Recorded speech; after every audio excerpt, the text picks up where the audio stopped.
All right, Section 4, States' Rights in the National Bank.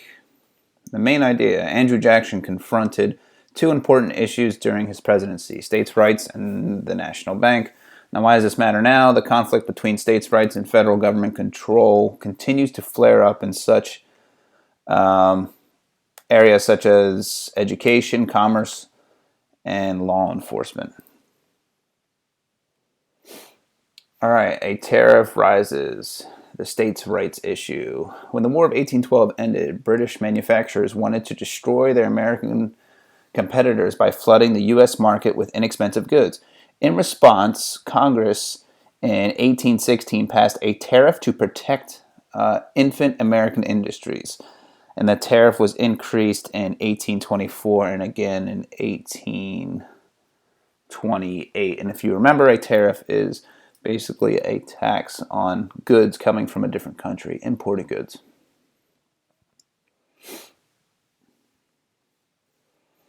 All right, the nullification theory. Jackson's vice president, John C. Calhoun of South Carolina, called the 1828 tariff of abominations.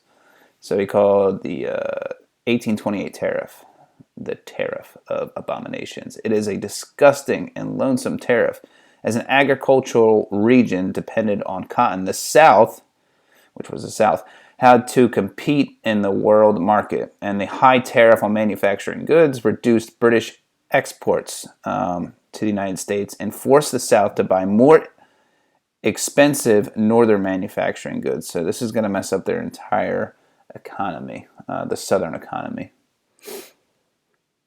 Because the southern economy was entirely based, mostly, on agriculture, which is like farming and raising cattle. All right, from the South's point of view, the North was getting rich at the expense of the South. This is the way the Southerners are going to feel. So you're going to start to get some tension. One observer remarked that when Southerners see the flourishing villages of New England, they cry, "Hey, we pay for this." Calhoun was an unusual and political dangerous position. He had long been known as the nationalist spokesman, and he had supported the protective tariff in 1816. Calhoun was building a career as a national statesman, having served under both Adams and Jackson as vice president. The situation at his home state, however, had made him change his views. South Carolina's economy had failed to recover fully from an economic depression. Cotton prices remained low because planters and their slaves were moving more fertile lands. They're moving to more fertile lands in Alabama and the Mississippi River Valley. Some South Carolinians began to wonder if Calhoun really cared about the needs of his state. He soon showed them that he did. So you're going to have a lot of people from South Carolina moving into like the Mississippi River Valley and Alabama because the soil was a lot better to plant. Calhoun devised a nullification theory, which basically questioned the legality of applying some federal laws in sovereign states. Calhoun's argument was that the United States Constitution was based on a compact among the sovereign states. If the Constitution had been established by 13 sovereign states, he reasoned that each had the right to nullify or reject the federal law that it considered unconstitutional. Now this is going to start some problems. In 1828, Calhoun wrote down his theory in a document entitled The South Carolina Exposition. But he did not sign his name to it, nor did he say what he privately felt. Calhoun believed that the federal government refused to permit a state to nullify a federal law or to change. The state had the right to withdraw from the Union. So if the federal government refused to permit a state to change a federal law, the state had a right to withdraw from the Union, meaning South Carolina could say, "Hey, I don't want to be part of the United States anymore if you're not going to change that law. So we're going to say peace out, and we're going to become our own country." All right, so the tariff in question, which underlines states' rights was discussed in one of the great debates in American history. In January 1830, visitors to the Senate listened to Senator Robert Hayne of South Carolina debate Senator Daniel Webster of Massachusetts. Hayne delivered a pointed accommodation of the tariff. And on January 26, Weber replied that he could not convene between submission to the laws when a law is regularly a constitutional law. All right, so once the debates ended, the people wanted to hear President Jackson's position. And on April 13th, at a dinner, he clarified his position that our union must be preserved. And Calhoun replied with an equally appointed toast, saying that next to our liberty, the most dear, that we all remember that it can only preserve by respecting the rights of states and distributing equally the benefit of the burden of the union. So what that's saying is that if one state's in trouble, other states need to chip in and help that state out. We're basically one country, and one state does not act alone. And if another state needs help, we need to rally together and help that state, because we're one country. We are the United States of America. We're all united. So Calhoun is actually going to resign from vice presidency in 1832, and Jackson would run for re-election with former Secretary of State Martin Van Buren. So you could see that Jackson won the election of 1832. It's Martin Van Buren as his vice president. Looks like he destroyed everybody else. The issue of states' rights was finally put to a test in 1832 when Congress passed a tariff law that South Carolina legislators still found unacceptable. They responded by declaring the tariffs of 1828 and 1832 unauthorized by the Constitution and null, void, or no law. And they threatened to secede or withdraw from the Union. So South Carolina is they threatened to leave the United States. We're going to be our own country. If custom officials tried to collect their duties, so if they actually imposed this tariff law, South Carolina was going to leave the Union or the United States and become its own country. Jackson was furious. Although himself a Southerner and a slaveholder, he believed that South Carolina's actions was declaring a federal law null and void. Expressed basically them not willing to follow the U.S. Constitution. He declared that South Carolina's actions treasonous and threatened to hang Calhoun and march federal troops to South Carolina to enforce the tariff. To make good on his threats, Jackson next persuaded Congress to pass the Force Bill in 1833. This bill allowed the federal government to use the Army and Navy against South Carolina if state authorities resisted paying proper duties. A bloody confrontation seemed inevitable until Henry Clay stepped in. In 1833, the Great Compromise proposed a tariff bill that would gradually lower duties over a 10-year period. So they kind of kicked the ball down the street, kicked the can down the street, if you will. So this issue is going to come up 10 years later. So now the crisis between the states and federal authority was controlled, but the issue would continue to cause conflict in 1840s and 1850s. And it would be a major cause of the Civil War. So like I said, this is going to be brought up 10 years from now. This is going to be a problem that we're going to see in the future. All right, although Andrew Jackson never did resort sending troops to South Carolina, he did wage a personal war against the Bank of the United States. In fact, during the same year, he dealt with South Carolina's crisis in 1832. He vetoed a bill to recharter the National Bank.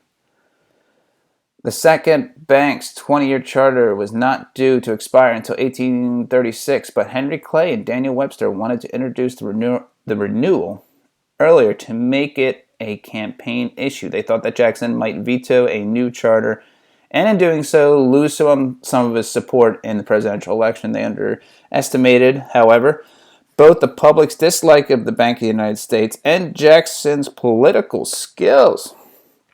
Jackson and his allies made certain that the general public came to think of the Bank of the United States as a privileged institution.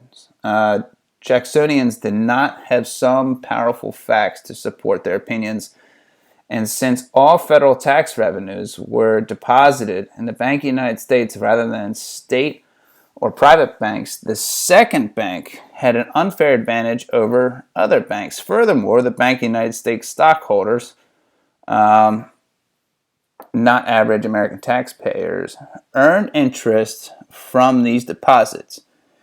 And a privileged few were making money that should have benefited all the taxpayers.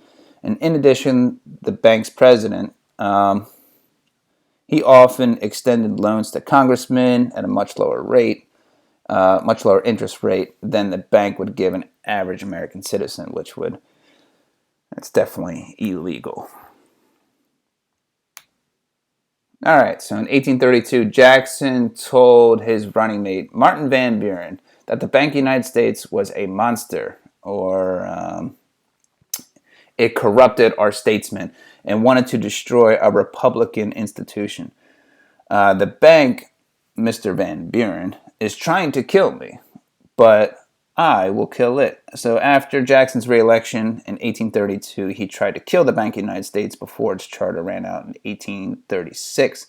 He appointed a Secretary of the Treasury who was willing to place all government funds in certain state banks. The banks were called pet banks because of their loyalty to the Democratic Party. And in an attempt to save the Bank of the United States, their president, Nicholas Bindle, decided that to have the bank call in or demand repayment of its loans. He also refused to make new loans, and he hoped that these actions would cause a frustrated public to demand the passage of a new bank charter. Businessmen descended on Washington, D.C. to plead with Jackson for help, and Jackson firmly told them that they were talking to the wrong man. Go to Nicholas Bindle, he said. And pressure from the financial leaders finally forced Bindle to adopt a more generous loan policy. However, the entire chain of events had, by this time, cost Bindle much of his backing. And in 1836, when its charter expired, the Second Bank of the United States became just another Philadelphia bank. And 5 years later, it went out of business. All right, the Whig Party forms. Jackson's tactics and policies had angered many people, including some members of his own Democratic Party. In 1834, the disconnected Henry Clay, John Quincy Adams, and Daniel Webster channeled their frustrations into action, and they formed a new political party called the Whig Party.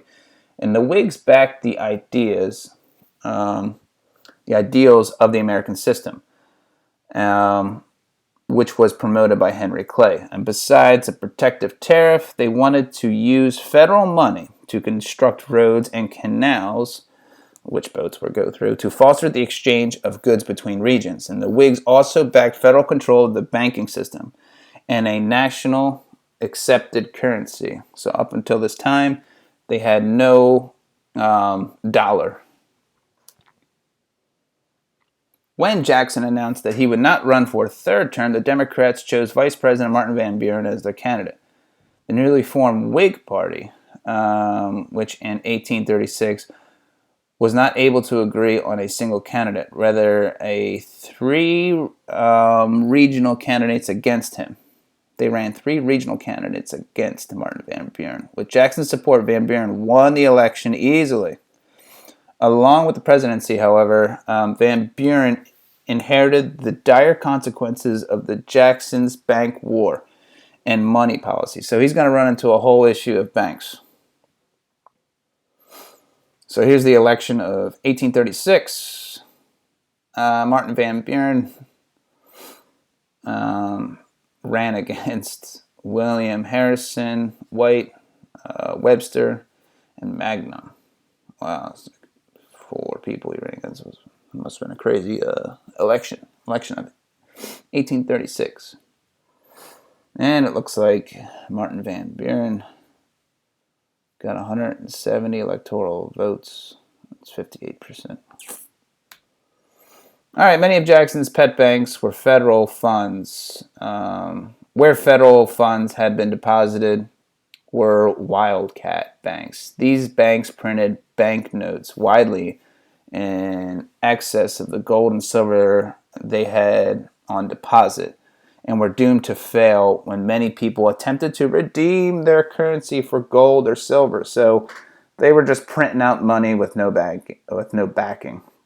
And since the notes printed by wildcat banks were nearly worthless, the federal government was left holding the bag when people used them to purchase land from the government. So the government is going to suffer because of this. Jackson realized that this was happening.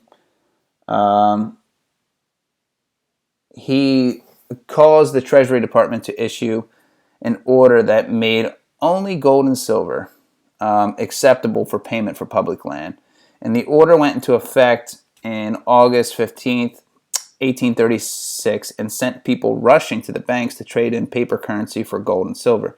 In turn, many banks which had limited gold and silver suspended the redemption of banknotes. And by May of 1837, New York banks stopped accepting all paper currency. Other banks soon did the same. And in the panic of 1837, banks closing and the collapse of the credit system cost many people their savings, bankrupt hundreds of businesses, and put more than a third of the population out of work. That's pretty crazy. It's almost a depression. It might even been. Van Buren tried to help out by reducing federal spending, but that caused an already declining prices to drop even further. Then he tried to set up an independent treasury that would use only gold and silver coin. And in 1840, Congress established this treasury. But the demand for gold and silver it created and only worsened matters. In the same year, the Democratic Party candidate Martin Van Buren ran for re-election against the Whig Party candidate William Henry Harrison. And by this time, the Whigs had an advantage. They portrayed Harrison, an old war hero, as a man of the people, and Van Buren as a pampered privileged aristocrat. Actually, Van Buren was more of a common man. He was the son of a tavern owner and never earned much money. Harrison, on the other hand, had come from wealth, and he lived in a 16-room mansion. So William Henry Harrison is going to win the election of 1840. You can see in green that he destroyed Martin Van Buren. Harrison won immediately and took steps to enact the Whig program and revitalize the economy, which still was in a severe depression. So the economy was in a depression. However, just after a month after his inauguration, he died of pneumonia. So he was president for a month. His inaugural address, he spoke too long. I think it was like 40 days after he was put into office, he died of pneumonia. John Tyler, Harrison's vice president and successor, opposed many parts of the Whig program for economy recovery. The Whigs had put Tyler on the ballot to pick up Southern votes, so this guy was going to be completely opposite of Harrison. And they never thought he would play much of a role in government. Little did they know that he would become president. During the next 4 years, however, they would see his inclusion, the ticket, was a grave mistake. So the Whig Party was like, oh my gosh, this was a bad decision, and began referring to President Tyler as his accidency. So it was a big accident that they put him on the ballot. So that's your lesson for today. That's section 4. That wraps up chapter 7. All right, peace.